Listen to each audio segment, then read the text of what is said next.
Bismillahirrahmanirrahim. Assalamualaikum warahmatullahi wabarakatuh. Salam sukses, salam hormat untuk sahabat semuanya. Selamat berjumpa kembali di channel Ahmad Sambar, dimana pada pagi menjelang siang di hari Selasa tanggal 6 Januari tahun 2026. Di sini saya sedikit mau menyampaikan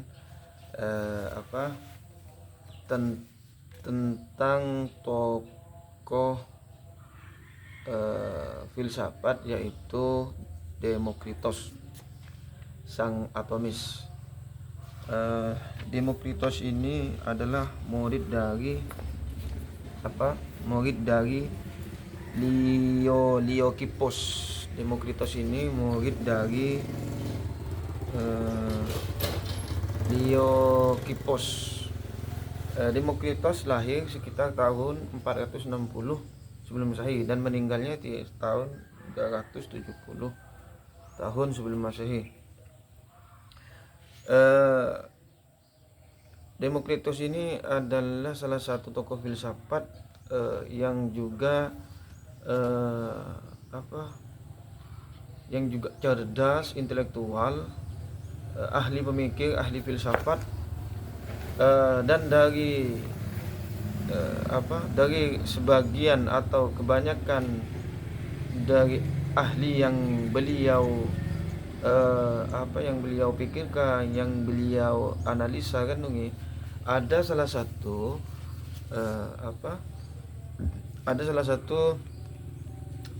pemikiran yang juga menonjol dan terkenal dari Demokritos ialah tentang penciptaan alam atau adanya alam ini, yaitu disebabkan atom. Atom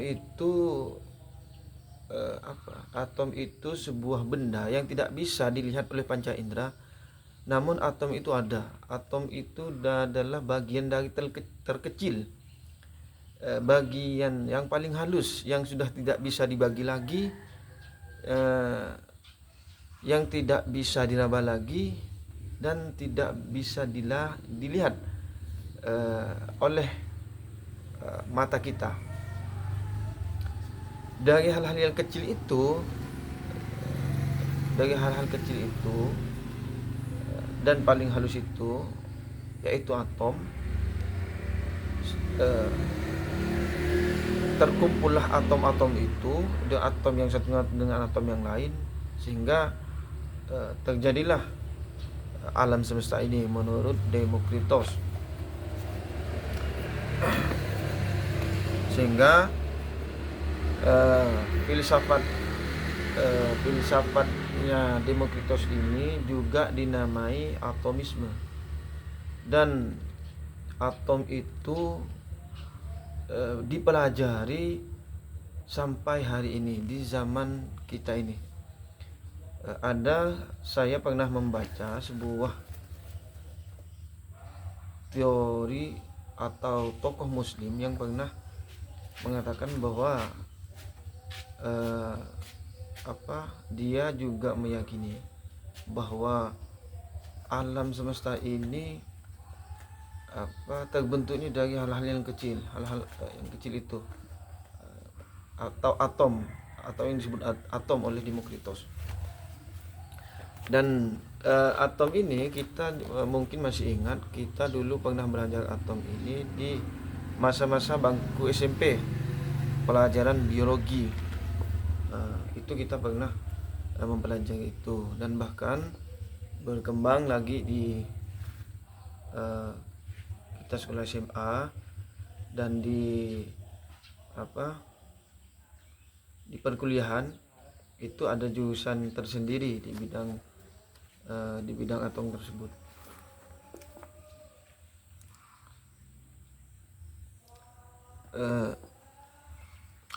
Dan kalau kita tarik ke belakang,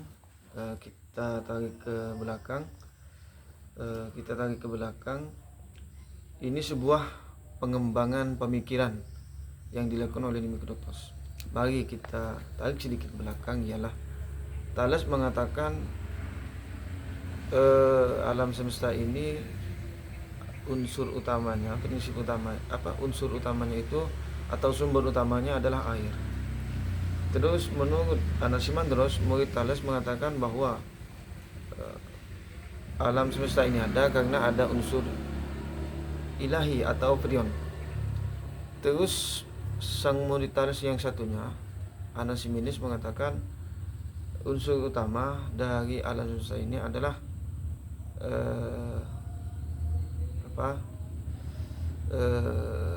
udara. Terus kemarin itu siapa? Parmenides, ya. Kalau tidak salah, ya, Parmenides mengatakan siapa ini? Empedokles. Bukan. Kita cari dulu ya dalam buku ini. Siapa kemarin itu?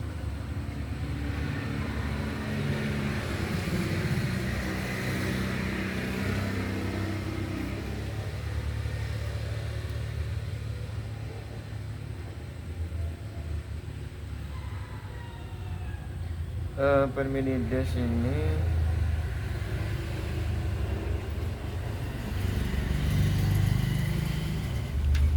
siapa?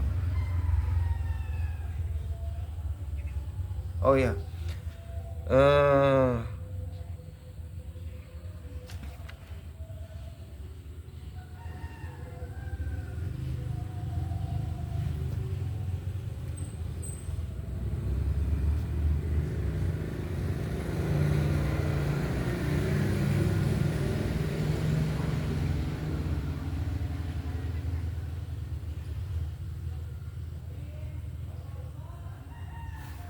ya, di mana ya?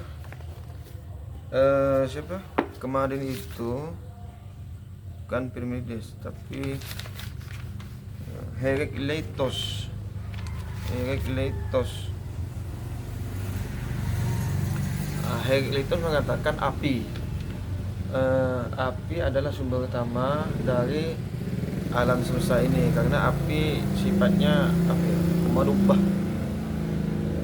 Misalnya contoh kayu bisa setelah terbakar oleh api menjadi abu. Itu Herakleitos mengatakan itu api yang dari sumber utama. Dan salah satu ada berkembang lagi, yaitu Empedokles. Empedokles mengatakan alam semesta ini terjadinya karena ada 4 unsur: udara, air, tanah, dan api. Dan berkembang lagi oleh pemikiran Anaxagoras. Anaxagoras mengatakan banyak benih, bukan hanya dari 4 anasir, api, udara, tanah, dan air, namun banyak benih yang menjadikan alam semesta ini. Jadi kalau kita kaitkan dengan Demokritos mengembangkan pemikirannya lebih lebih spesifik lagi, bahwa alam semesta ini terjadinya dikarenakan banyak atom yang berkumpul. Atom itu benda-benda yang sangat halus dan tidak bisa diraba atau bisa dirasakan, bahkan tidak bisa dilihat, namun ada. Atom itu ada. Dan kita pernah mengenal di zaman sekarang, atom adalah senjata yang sangat mematikan, dan kemungkinan di zaman modern ini para ahli teknologi itu mengembangkan pemikiran Demokritos ini. Atom-atom yang kecil dari uranium yang ada di dalam bumi ini dikumpulkan, terus terjadilah yaitu sebuah senjata atom, dan pertama kali diledakkan di Nagasaki dan Hiroshima pada Perang Dunia Kedua.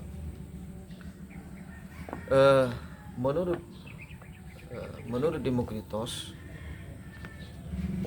eh, ada di alam semesta ini, atom itu adalah sebuah ruang kosong.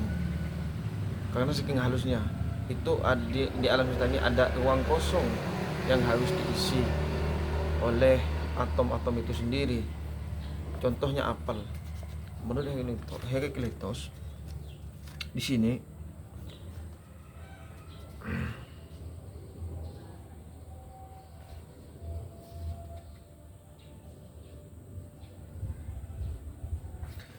nah, di sini jika apel itu tidak mengandung kekosongan, itu tentunya sangat keras sekali dan tidak bisa atau tidak mudah untuk membelah buah apel tersebut. Jadi apel saja, buah apel itu bisa dibelah disebabkan ada ruang kosong di dalamnya. Termasuklah alam semesta ini ada ruang kosong sehingga eh, atom itu ada.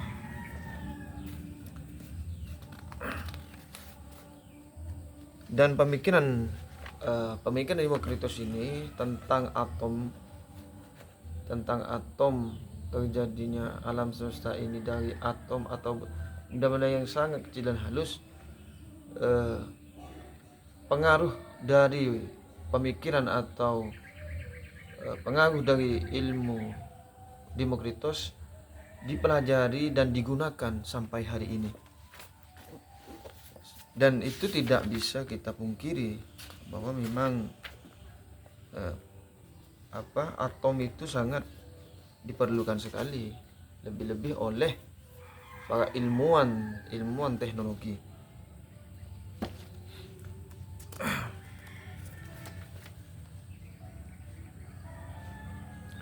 Terus Demokritos mengakui bahwa kita tidak dapat mengenali hakikat sejati suatu benda. Yang dapat kita amati hanyalah gejala atau penampakan benda itu. Dalam bahasa filsafat, yang dapat kita kenal hanyalah benda bagi saya, sedangkan benda-benda pada dirinya sendiri selalu luput dari pengamatan kita. Jadi menurut Demokritos, kita tidak bisa mengenali hakikat satu benda tersebut. Yang dapat kita amati hanyalah gejala atau penampakan benda tadi. Artinya benda itu menampak. Kalau saya pahami, benda itu menampakkan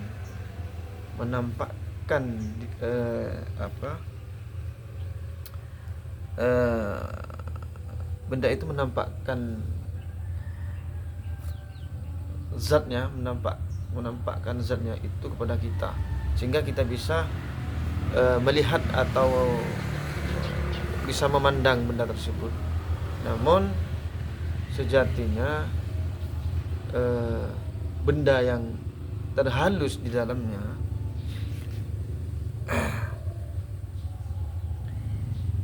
benda yang paling halus, benda yang paling kecil di dalam benda yang sudah tampak itu tidak bisa atau luput dari pengamatan kita. Jika kita kalau kaitkan dengan dengan ilmu teori Islam, di dalam Islam itu ada yang namanya syariat, ada syariat, ada thariqah, ada hakikat, ada makrifat. Sehingga untuk menuju atau mencapai makrifat tersebut memerlukan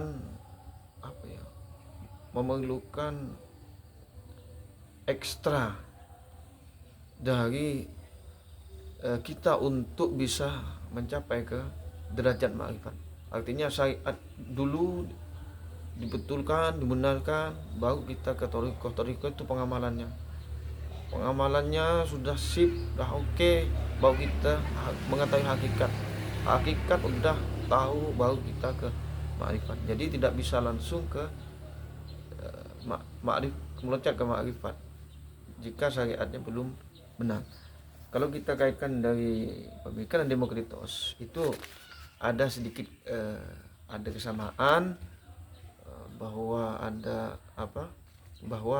memang untuk melihat hal-hal yang halus itu memang memerlukan ya pemikiran, pengaplikasian yang maksimal, semaksimal mungkin dan ekstra sekali. Karena memang orang-orang biasa tidak bisa melihat atom tersebut. Dan menurut kalau kita sedikit mengaitkan atau menyamakan, ma'rifat itu memang tidak sembarangan orang bisa sampai ke derajat ma'rifat. Artinya kebanyakan masih di syariat dan thariqah. Untuk mencapai ma'rifat itu hanya orang-orang tertentu. Karena ma'rifat ini derajat yang paling tinggi, dan subhanallah, masya Allah, orang yang sudah bisa berma'rifat ini artinya syariat thariqahnya itu betul-betul sudah sangat, boleh dikatakan sudah sangat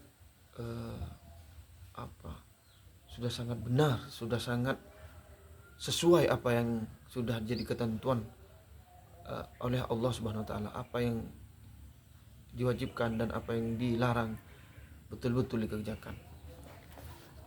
Itu menurut teori Islam, dan tidak sembarangan orang bisa sampai ke sana. Jadi harus bertahap.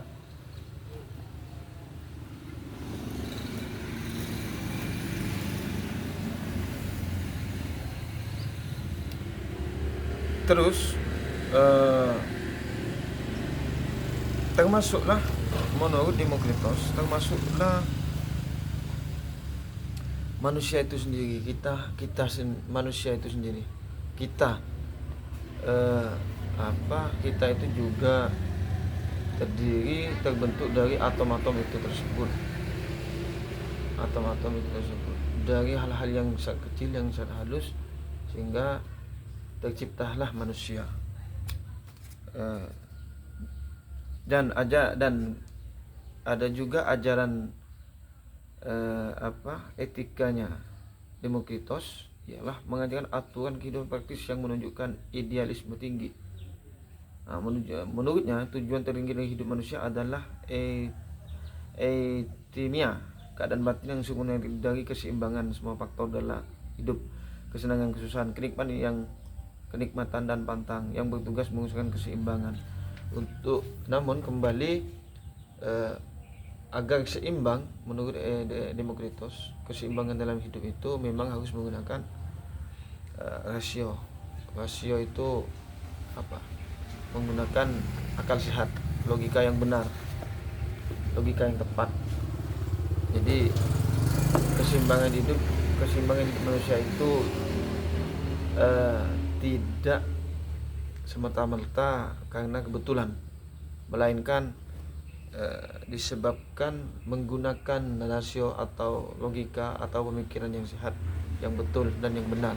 Itu menurut Demokritos. Mungkin hanya itu saja yang bisa saya sampaikan. Apabila ada kekurangan, kesalahan, mohon masukan, kritikan kepada sahabat semuanya di kolom komentar yang sudah tercantum di channel YouTube. Selamat berjumpa kembali di channel Ahmad Sambar. Sehat selalu, mudah-mudahan panjang umur ditambah umurnya oleh Allah Subhanahu wa taala. Wabillahi taufik wa hidayah. Wassalamualaikum warahmatullahi wabarakatuh.